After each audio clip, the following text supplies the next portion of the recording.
Most welcome dear students. Free में एकदम सही सुना डियर स्टूडेंट्स। आप सभी लोगों ने डीजे सर आप लोगों के अंदर ज्ञान की पुंगी बजाने के लिए आ चुका है, वो भी एकदम फ्री में। तो dear students DJ sir channel जुड़ें और लोगों को भी इससे ज़रूर जुड़ें। तो चलिए स्टार्ट करते हैं आज के इस महत्वपूर्ण सेशन को, जिसका नाम है शिक्षा शास्त्र एजुकेशन क्लास 12th के बालक और बालिकाओं के लिए। आज का यह सेशन बहुत ही ज़्यादा मोस्ट इम्पॉर्टेंट होने वाला है, क्योंकि इसमें हम लोगों ने शामिल किया हुआ है 5 आपके अति महत्वपूर्ण प्रश्न, जो कि आपके बोर्ड एग्जामिनेशन में नियमित तौर पर आए हुए भी हैं और भविष्य में भी इन प्रश्नों के आने की संभावना पूरी की पूरी बनी हुई है। तो डियर फ्रेंड्स वीडियो में अंत तक बने रहिएगा और ये बात याद रखिएगा, मन में यह ठाना है खुद को सफल बनाना है। याद रखिएगा, मन में यह ठाना है खुद को सफल बनाना है। तो खुद की सफलता तभी मिलती है जब उसके पीछे आपका अथाह जो होता है संघर्ष जुड़ा होता है।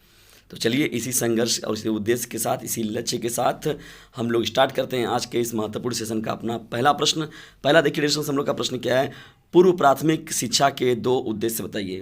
प्रश्न को ध्यान सुनिए, पूर्व प्राथमिक शिक्षा के 2 उद्देश्य बताइए।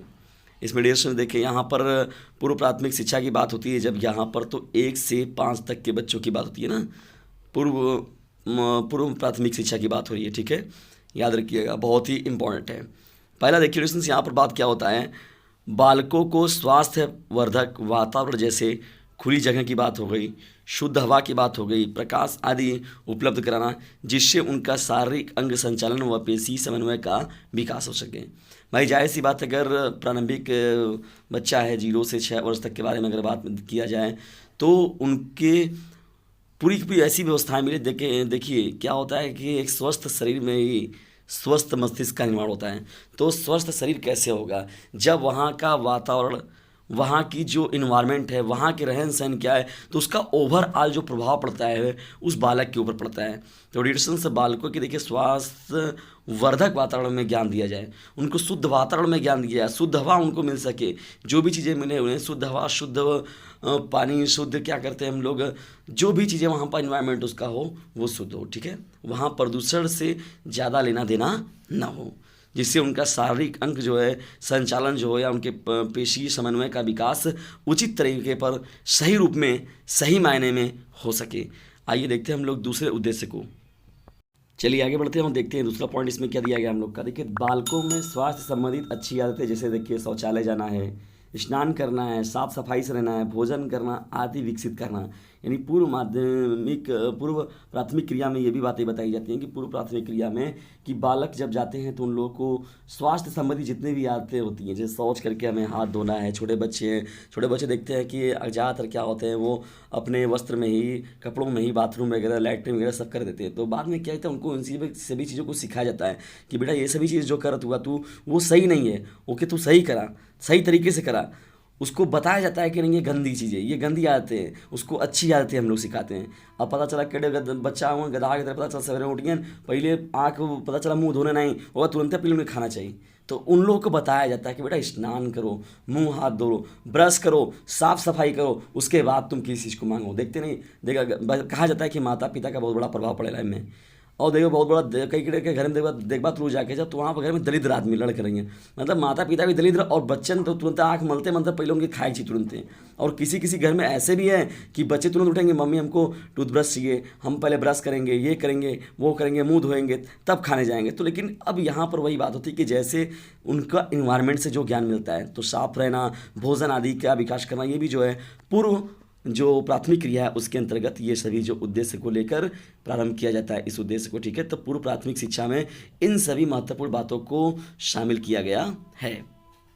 एडिशन हम लोग आगे बढ़ते हैं और देखते हैं दूसरे महत्वपूर्ण प्रश्न को। देखिए दूसरा हम लोग का महत्वपूर्ण प्रश्न क्या है, पूर्व प्राथमिक शिक्षा के कार्यक्रम क्या हैं। देखिए एडिशन यहाँ पर बात हो रही है पूर्व प्राथमिक शिक्षा के कार्यक्रम की। तो पूर्व प्राथमिक शिक्षा के कार्यक्रम के बारे में लोग बात करें तो देखिए जितने भी शिक्षा केंद्र बनाए गए हैं पूर्व प्राथमिक शिक्षा के, तो वहाँ पर देखिए बालक जो साधारणतः क्या करते हैं 3 से 5 घंटे की अवधि तक रहते हैं।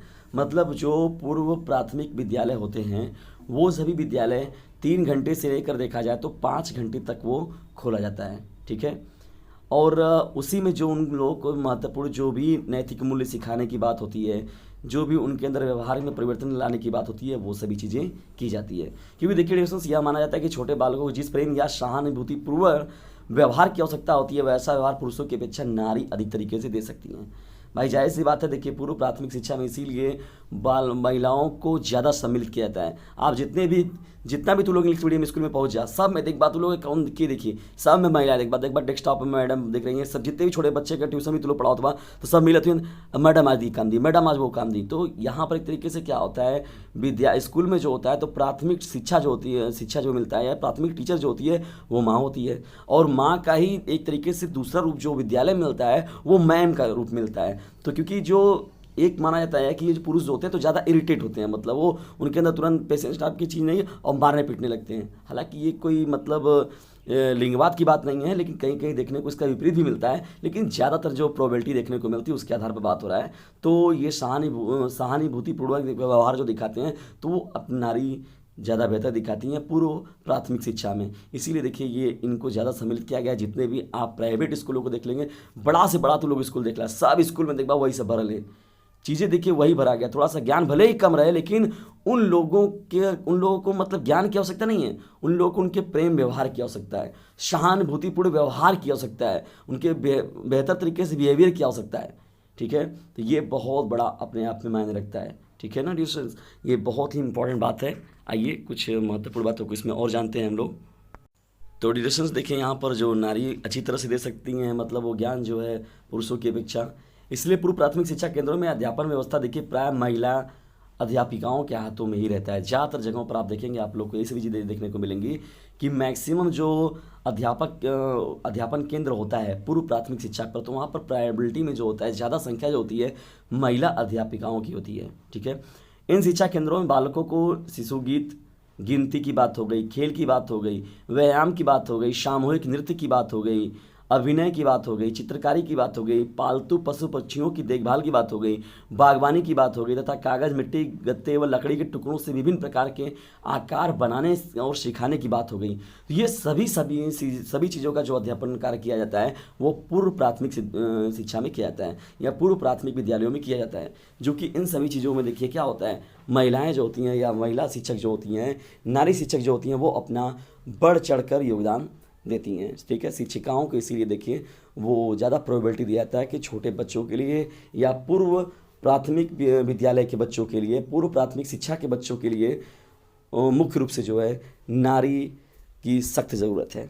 ठीक है दोस्तों, तो यहाँ पर देखिए जो महत्वपूर्ण बात होती है, हालांकि देखिए मैंने पहले ही आप लोग को बताया कि ये बहुत बड़ा कंपलसरी चीज़ नहीं है, लेकिन हाँ ज़्यादातर प्रोबेबिलिटी जो देखने को मिलता है उसके आधार पर बात की जाती है।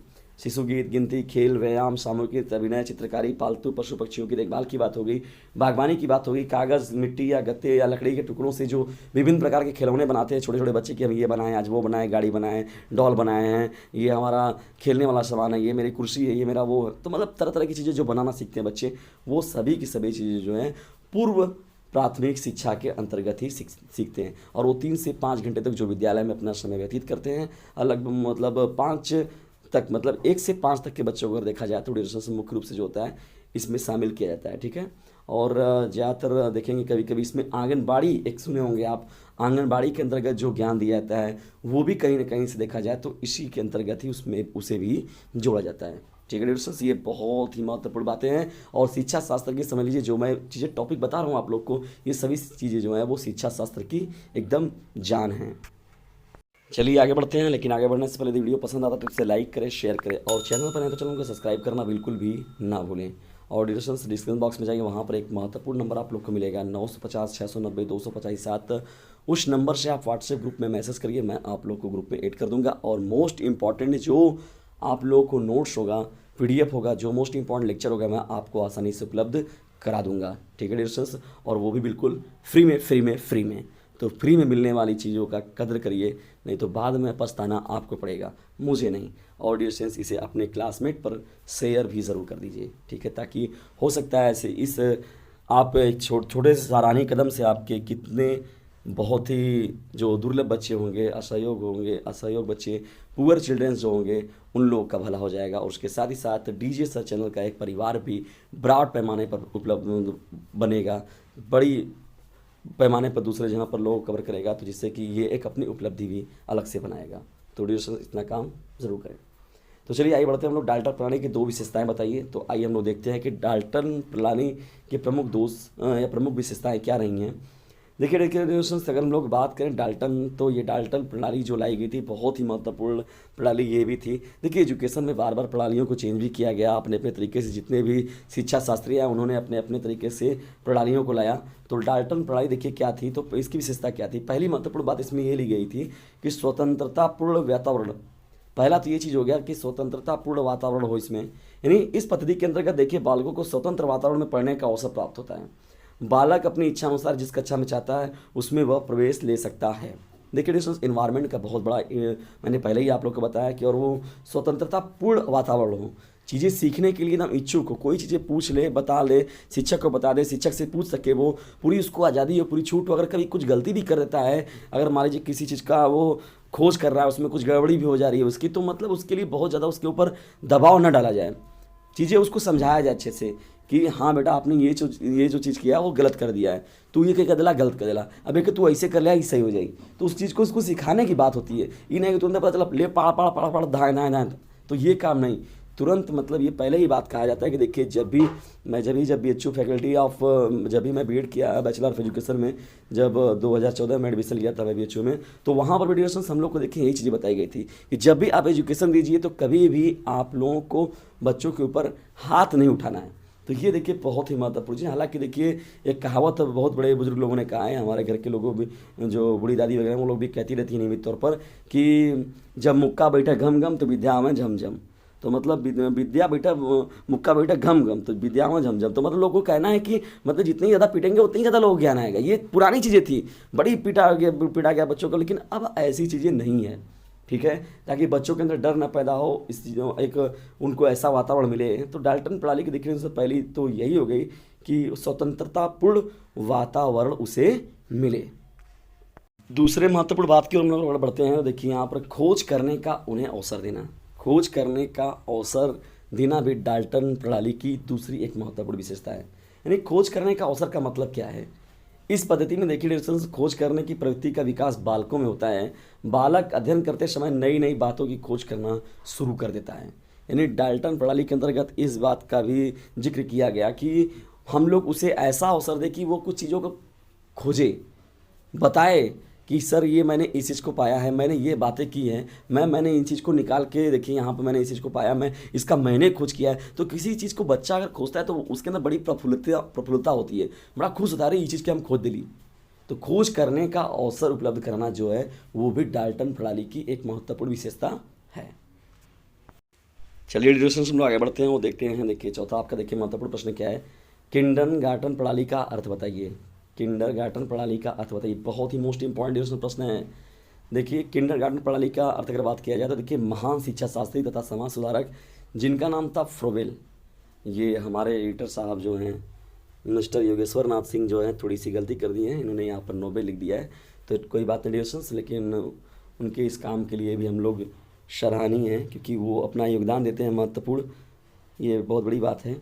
चलिए इसको आप लोग बना लीजिएगा, तो नोबेल की जगह यहाँ पर आपका फ्रोबेल हो जाएगा, ठीक है। तो किंडरगार्टन प्रणाली के जन्मदाता कौन है, महान शिक्षा शास्त्री फ्रोबेल है, ठीक है। नोबेल यहाँ नहीं रहेगा, फ्रोबेल बना लीजिएगा। तो फ्रोबेल ने देखिए डिस्कशंस ने अपने दार्शनिक एवं शैक्षणिक विचारों को क्रियान्वित रूप देने के लिए ब्लैकेनबर्ग में छोटे बच्चों के लिए किंडरगार्टन नामक स्कूल खोला, ठीक है डिस्कशंस। ब्लैकेनबर्ग में देखिए छोटे बच्चों के नॉलेज के लिए उनको किस तरीके से खेला जाए, उनके मतलब खेल खेल में उनको कैसे सिखाया जाए, तो उन्होंने एक व्यवस्था बनाई। किंडरगार्टन नामक एक स्कूल उन्होंने खोला। किंडरगार्टन देखिए डिस्कशंस एक जर्मनी शब्द है जो दो शब्दों से मिलकर बना है, ठीक है। किंडरगार्टन जो है एक जर्मनी शब्द है और वो दो शब्दों से मिलकर बना हुआ है, और ये ब्लैकेनबर्ग में ये देखिए खोला गया था डिस्कशंस इनका पहला स्कूल। और ये कौन थे व्यक्ति, फ्रोबेल साहब थे, ठीक है। इसको नोबेल की जगह आप लोग फ्रोबेल बना लीजिएगा। तो डिस्कशंस देखिए यहाँ पर जो किंडरगार्टन जो शब्द है वो दो शब्दों को मिलाकर बना हुआ है।